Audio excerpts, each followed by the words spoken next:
Você precisa virar a casa se você quiser enriquecer, se você quiser ganhar mais dinheiro. E como que você vira a casa? Você traz as probabilidades ao seu favor. Porque a casa é o cassino. Cara, o jogador nunca ganha no cassino, né? A maior chance de você ganhar dinheiro no cassino é você entrar no cassino e você jogar na roleta. E uma única vez, todo o seu patrimônio. Essa é a maior chance de ganhar no cassino. Porque você tem na roleta o preto e o vermelho, e você tem o 0 e o 00, que são verdes, né? Então você tem quase 50% de chance de ganhar. É algo entre 46% e 48% de chance, eu não sei direito. Então, a sua maior chance de ganhar no cassino é jogar uma única vez na roleta all-in em alguma das cores. Quanto mais você joga, mais você perde, porque as probabilidades estão contra você. Então, para você virar o cassino, você tem que jogar as probabilidades ao seu favor, né? Então, o jogo do enriquecimento é um jogo de probabilidades. Entendeu? É o jogo de jogar as probabilidades ao seu favor e não contra. E se você quer ser o jogador e quer jogar um jogo de gente grande, você está jogando com as probabilidades contra você. E você tende a empobrecer, a fazer cagada, a viver pobre, mas com a esperança de que você vai enriquecer algum dia, mas não vai. Quando que tu entendeu isso? Em 2013, 2014, talvez. E como é que tu fez pra virar a casa? Eu passei a deixar de querer enriquecer só com os meus investimentos e passar a ter uma carteira de clientes diversificada. Então foi quando eu deixei de querer enriquecer só investindo meu dinheiro e passei a montar um negócio. Tá. Não é? Então pensa assim, ó, tem muita gente hoje que acha que vai enriquecer pegando o seu dinheiro e querendo ficar comprando e vendendo toda hora. Pode enriquecer, mas as probabilidades estão contra você. Por isso é natural que você tenha mais chance de quebrar ou de não prosperar. Quando você empreende sem ferir princípios, porque o empreendedorismo por si só também é um jogo de probabilidades contra você, tá?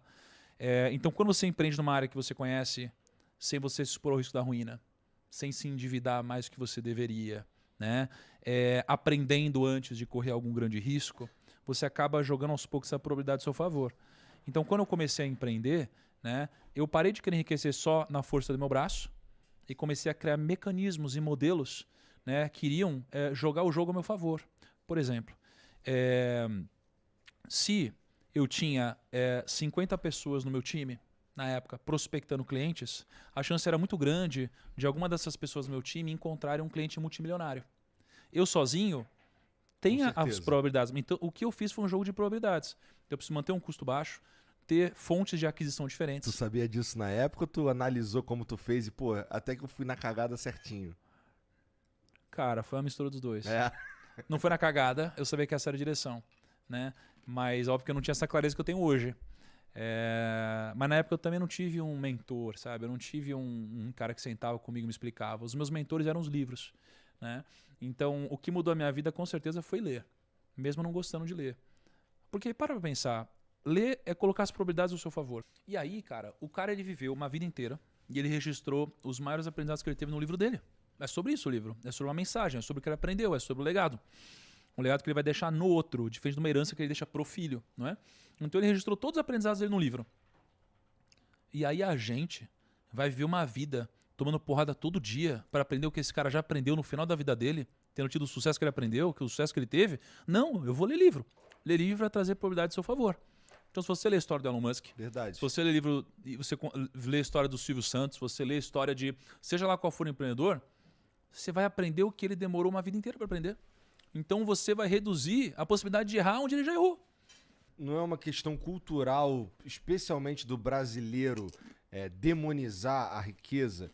Eu vejo que tem uma... Assim, na verdade, eu consigo enxergar duas vertentes. Assim, se você se torna um empresário, se você se torna um cara que... Isso é interessante até.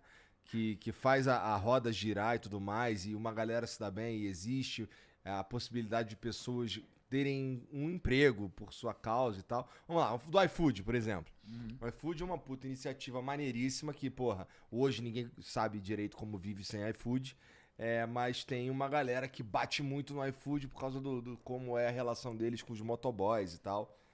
Então, é possível que se você chegar num lugar falando que você é o dono do iFood, tu vai ser mais mal visto do que um cara que ficou rico e nas redes sociais ele ostenta, não sei o que, o caralho. Sim. Então tem duas visões aqui. O cara que se tornou um grande empresário e um cara que o trabalho dele é ser um influenciador que ostenta, que não sei o que e tal. Então talvez a gente enxergue a riqueza de duas formas diferentes, culturalmente falando aqui no Brasil. É maneiro tu ostentar, mas não é muito maneiro tu empregar pessoas, sei lá. Tá ligado? Cara, tem um problema com as massas, assim, né? As massas... Toma cuidado pra falar isso, né, cara? Mas assim, as massas, elas dificilmente estão certas, assim. Dificilmente estão certas. É por isso que elas são as massas. Uhum. Né? Mas, por outro lado, se elas são a maioria, como eu poderia dizer que uma minoria de pessoas está certa? Né? O que definiria o certo e errado? É complexo. Mas eu vejo que, geralmente, a opinião das massas é uma opinião que tem muito mais a ver com o viés emocional do que com uma questão lógica. A gente erra isso o tempo todo. E o dinheiro é uma delas. Então, por exemplo, as pessoas gostavam muito mais de mim quando eu não tinha fama, digamos assim. Tá? Uhum. As pessoas, elas insistem em compartilhar meias verdades ou falsidades, ou seja lá o que for. Por exemplo, eu enriqueci antes de entrar na internet. Não é? Então, quando eu entrei na internet, eu era pequeno, as pessoas, elas admiravam isso. Admiravam eu ter enriquecido antes de entrar na internet, empreendendo, e aí depois compartilhar esses aprendizados na internet. Quando eu consegui compartilhar o aprendizado com muito mais pessoas, e eu passei também a ganhar mais dinheiro digitalmente, né, uma linha de receita que eu não tinha antes, muitas pessoas começaram a me demonizar pelo simples fato de eu fazer muito dinheiro. Porque, realmente, assim, o empreendedor, ele é muito mal visto aqui. Porém, no final das contas, né, existe uma lógica invertida e a pessoa ela vive, muitas vezes, uma vida onde ela passa por ciclos errados sem nem perceber. Então, é claro que existem as exceções, mas muitas vezes eu sou uma pessoa que eu não fui admirado numa empresa onde eu trabalhei, por exemplo. Então, eu não recebi um aumento, eu não cresci, eu fiquei estagnado mesmo acreditando que eu estava fazendo um bom trabalho. E aí isso daqui me traz a crença, já que muitas pessoas ao meu redor me dizem que o patrão é explorador e o funcionário é sempre do bem, que o funcionário ele não deve trabalhar muito, porque isso daqui não vai me enriquecer nunca, e eu nunca vou crescer, porque é assim que funciona o mercado capitalista malvadão, por exemplo. E aí, quando eu me demito ou eu sou demitido e vou trabalhar numa outra empresa, eu entro nessa empresa com essa crença.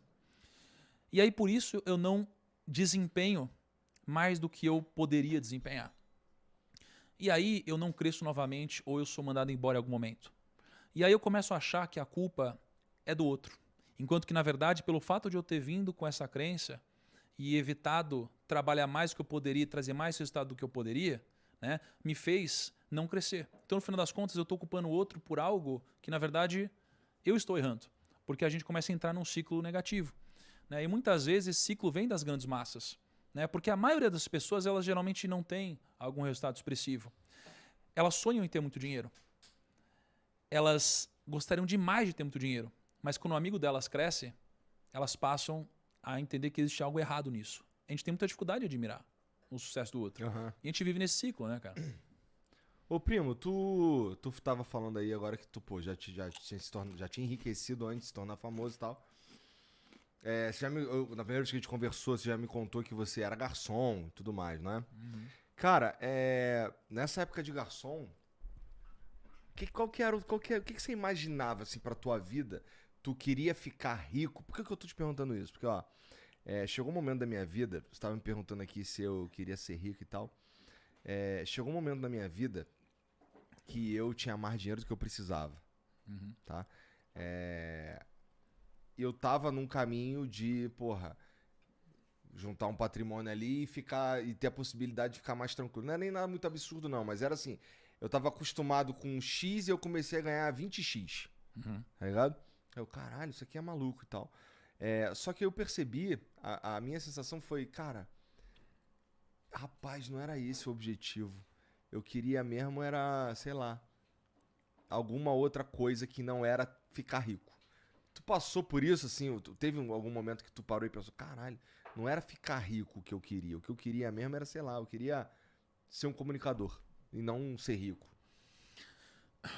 Teve. Isso aconteceu depois que eu fiquei rico. Geralmente a gente precisa ficar rico pra isso acontecer. É muito difícil, cara. É muito difícil. Você tá fudido, você acha que o objetivo é ter dinheiro, né? É muito difícil, cara, você ouvir alguma reflexão sobre riqueza de alguém que não chegou lá. É muito clichê ou muito ilógico você ouvir de alguém que passou a vida inteira pobre e nunca teve a opção de escolher e foi obrigado a viver a vida que teve, dizendo que o dinheiro não traz felicidade, por exemplo. Um clichê como esse. Ou que ser rico não vale a pena, né? Ou alguma coisa do tipo. Então, acho que a pessoa que ela não atingiu a liberdade financeira, ela dificilmente vive. Eu acho que ela sobrevive, não é? Então, ela é uma pessoa que ela faz o que faz por necessidade e não por opção, né? Então, dificilmente você vai saber se de fato você gosta do que você faz ou se você vive, né, uma vida preenchida, ou seja lá o que for, né, até você poder ter a opção de mandar todo mundo se ferrar, ou você poder dizer não porque você quiser, não é? Então, realmente, é muito difícil. E existe um clichê onde muitas pessoas sem dinheiro querem dar opinião sobre isso. E as pessoas nem sabem como é. É como aquela pessoa que nunca teve uma namorada ou um namorado e vai querer te dar conselho amoroso. E a gente que já viu, a gente sabe, essa é a sua primeira namorada, seu primeiro namorado, pô, isso daqui parece que vai dar ruim, não é?